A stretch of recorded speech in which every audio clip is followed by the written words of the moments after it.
नमस्कार विद्यार्थी मित्रांनो, आपण इयत्ता 7वीच्या स्कॉलरशिप परीक्षेचा गणित विषय अभ्यासत आहोत. इयत्ता 4थी व 7वीच्या स्कॉलरशिप परीक्षेच्या संपूर्ण तयारीसाठी चॅनलला लाईक आणि सबस्क्राईब करा. त्यामध्ये स्वाध्याय 1.2 अभ्यासत आहोत. प्रश्न पहिला बघा, 500 या संख्येला रोमन संख्याचिन्हात कसे लिहिले जाते? आता 500ला बघा रोमन संख्याचिन्हात डी असे आपण महत्त्वपूर्ण बाबीमध्ये अभ्यासलेलं आहे. डी असे संबोधले जाते, असे लिहिले जाते. पर्याय क्रमांक 3 योग्य. प्रश्न दुसरा बघा, 55 ही संख्या रोमन संख्याचिन्हात कशी लिहितात? आता 50साठी आपण काय वापरतो? एल वापरतो. आणि पुढे 5साठी काय वापरतो? हे चिन्ह वापरतो, वी सारखे. म्हणजे पर्याय क्रमांक 2 योग्य. आता प्रश्न तिसरा बघा, ही संख्या आंतरराष्ट्रीय संख्याचिन्हात कशी लिहाल? आता बघा 100साठी आपण काय वापरतो? हे चिन्ह वापरतो. आता हे डबल आहे म्हणजे हे झालं 200 आणि हे चिन्ह कशासाठी? 19साठी, म्हणजे 219. पर्याय क्रमांक 4 योग्य. आता बघा XIV म्हणजे किती? X म्हणजे 10 आणि वरती 4 म्हणजे 14 अधिक C म्हणजे किती? 100 येते, वजा XXI म्हणजे किती? 10 10 आणि 1 21 अधिक 7. सोडूयात आपण. 14 आणि 100 114 वजा 21 अधिक 7. बेरीज इथं काय नसतं, म्हणजे अधिकचं चिन्ह असतं. अधिक आणि अधिक पण सुरुवातीला करून घेऊ. 114 आणि 7 121 वजा 21. 121मधनं 21 गेले, किती राहिले? 100. म्हणजे पर्याय क्रमांक 2 योग्य. 47 वजा 10 या वजाबाकीचे उत्तर रोमन संख्याचिन्हात कसे लिहिले? 47 वजा 10 म्हणजे किती येतं? 37. 37 3साठी आपण 30साठी काय वापरतो? 10साठी x आणि 30साठी 3 वेळा x आणि वरती 7साठी काय वापरतो? VII. म्हणजे पर्याय क्रमांक 1 योग्य. प्रश्न क्रमांक 6 बघा, 400 ही संख्या रोमन संख्याचिन्ह लेखन पद्धतीत कशी लिहितात? आता 500साठी आपण काय वापरतो? 500साठी D वापरतो. आणि 400 म्हणजे काय? 500 वजा 100 म्हणजे 500. तर त्याची किंमत मोठ्या संख्येतून वजा करताना ती डावीकडे लिहिते. आता बघा D आणि Cसाठी 100साठी आपण काय वापरतो? C वापरतो. म्हणजे ती डावीकडे लिहायची प्रथा आहे. महत्त्वपूर्ण बाबीमध्ये आपण अभ्यासलेलं आहे. ही डाव्या बाजूला जी संख्या लिहिलेली असते ते याच्यातून ही संख्या वजा केलेली असते आणि ती संख्या मिळते. त्यामुळे पर्याय क्रमांक 3 योग्य. प्रश्न बघा प्रश्न क्रमांक 7, पुढीलपैकी संख्यांची चुकीची जोडी कोणती? 4साठी हे चिन्ह बरोबर आहे, संख्याचिन्ह. 6साठी हेही बरोबर आहे. आता 15साठी आपण कसे लिहितो? 10 अधिक 5 15. हे चिन्ह एकापुढे एक येत नाही, एकदाच येतं ते संख्याचिन्ह एकापुढे एक लिहिले जात नाही, असा नियमच आहे. त्यामुळे हे पर्याय क्रमांक 3 चुकीचं आहे. आणि 25 बरोबर 10 10 20 आणि 5 25. पर्याय क्रमांक 4ही बरोबर आहे. त्यामुळे चुकीची जोडी कुठली? पर्याय क्रमांक 3. प्रश्न 8 बघा, ही संख्या आंतरराष्ट्रीय संख्याचिन्हात कशी लिहाल? आता बघा C म्हणजे हे संख्याचिन्ह 100साठी आणि 90साठी काय असतं? त्याच्या डावीकडे 10चं चिन्ह लिहिलं जातं. 90साठी C आणि त्याच्या डावीकडे 10चं चिन्ह लिहिलं जातं. म्हणजे 100मधून 10 गेलं 90 राहते, म्हणजे ते 10 डावीकडे लिहिण्याची प्रथा आहे. आणि पुढे 6 म्हणजे 90 आणि 6 96. म्हणजे पर्याय क्रमांक 3 योग्य. 3 वेळा x अधिक VII म्हणजे हे झालं 8 आणि 3 वेळा x म्हणजे 30 आणि 9, 30 आणि 39 अधिक 8 बरोबर किती? 8 आणि 8 16 आणि 1 17, 8 आले 1, 3 आणि 1 4 म्हणजे 47. पर्याय क्रमांक 2 योग्य. 71 ही संख्या दाखवणारी योग्य रोमन संख्याचिन्हे कोणती? आता 50साठी आपण काय वापरतो? L. 70साठी Lच्या पुढे 50 अधिक 20 बरोबर 70 म्हणजे 50च्या पुढे 20 आणि 1 साठी I असं वापरतो. LXXI म्हणजे पर्याय क्रमांक 4 योग्य. LXVDCM ही रोमन संख्या, या रोमन संख्या उतरत्या क्रमाने लिहा. Lसाठी आपण काय वापरतो? 50, Xसाठी 10, हे चिन्ह कशाचं आहे? 500साठी. D कशासाठी? 500साठी. C कशासाठी? 100साठी. आणि M कशासाठी? 1000साठी. उतरत्या क्रमाने म्हणजे काय करायचं? मोठ्या संख्येकडून लहान संख्येकडे जायचं. मग पहिल्यांदा काय येईल? 1000साठीचं चिन्ह. आपण संख्या पहिल्यांदा लिहूयात. 1000, 500, 100, 50, 10 आणि 5 हा झाला उतरता क्रम. या 1000साठी कुठलं चिन्ह आहे? Mचं. D, C, 50साठी L, 10साठी Xचं आणि 5साठी Vचं. बघा पर्याय क्रमांक कुठला येतो? पर्याय क्रमांक M सुरुवातीला असणारा चौथा आहे, त्यामुळे 4 नंबर पर्याय योग्य. नंतर हे काय? 6 वजा 4 बरोबर किती? 6मधून 4 गेले किती राहिले? 2 राहिले. त्यासाठी कुठलं चिन्ह? हे चिन्ह. त्यामुळे पर्याय क्रमांक 2 योग्य. सरळ रूप द्या.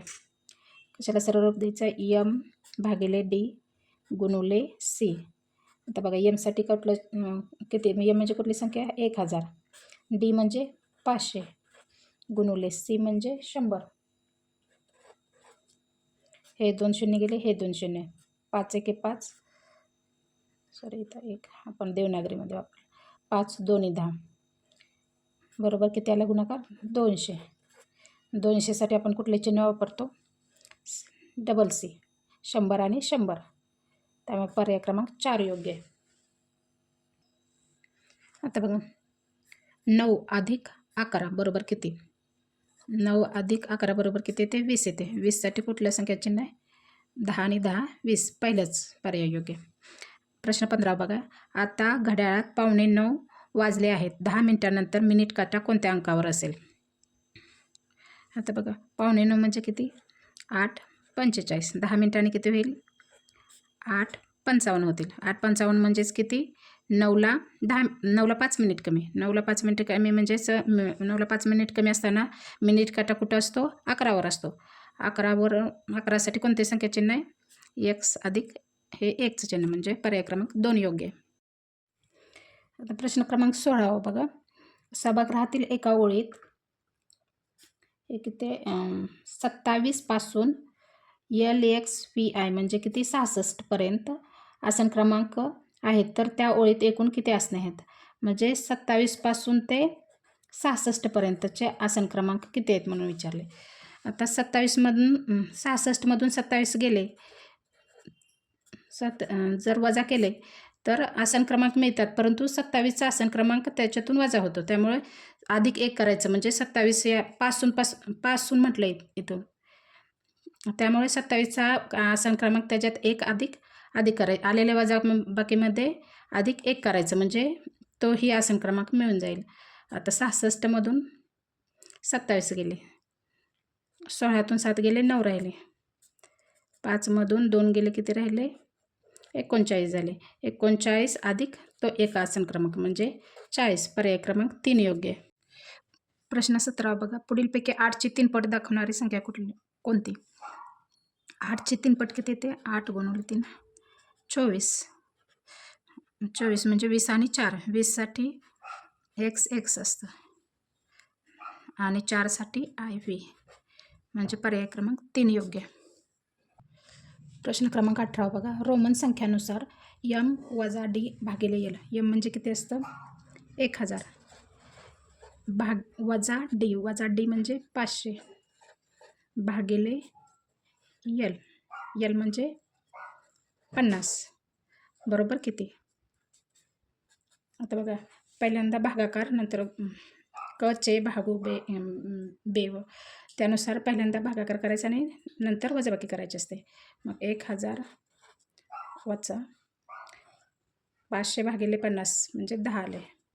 1000मधून 10 गेले 990 म्हणजे पर्याय क्रमांक 4 योग्य.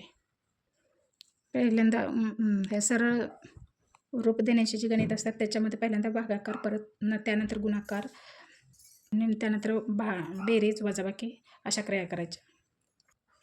आता रोमन संख्येनुसार 17 अधिक 9 वजा 4 अधिक c म्हणजे 100 बघा बरोबर किती? 17 अधिक 9 वजा 4 अधिक c म्हणजे 100. 100 आणि 17 किती झाले? 117 अधिक यांची वजाबाकी किती येते? 5. 117 आणि 5 122. पर्याय क्रमांक 2 योग्य. इथे 31 वजा 1, 31 वजा 1 30. 30साठी कुठलं चिन्ह असते? 30 म्हणजे 10 10 10 3 वेळा म्हणजे x.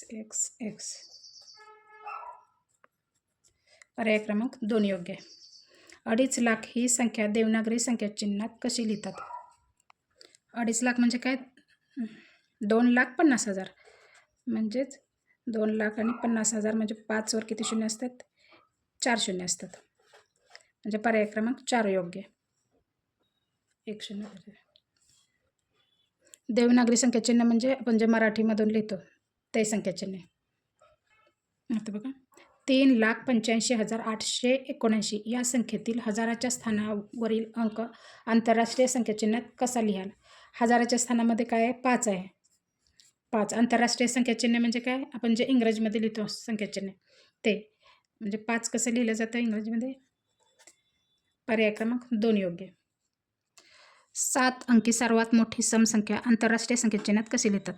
आता पहिल्यांदा आपण 7 अंकी सर्वात मोठी संख्या लिहू, त्यानंतर समसंख्या लिहू. 7 अंकी म्हटल्यावर 7 वेळा 9, 2 3 4 6 7 आणि समसंख्या सांगितली आहे त्यामुळं काय ते या 9च्या ठिकाणी 8 येईल. 3 4 5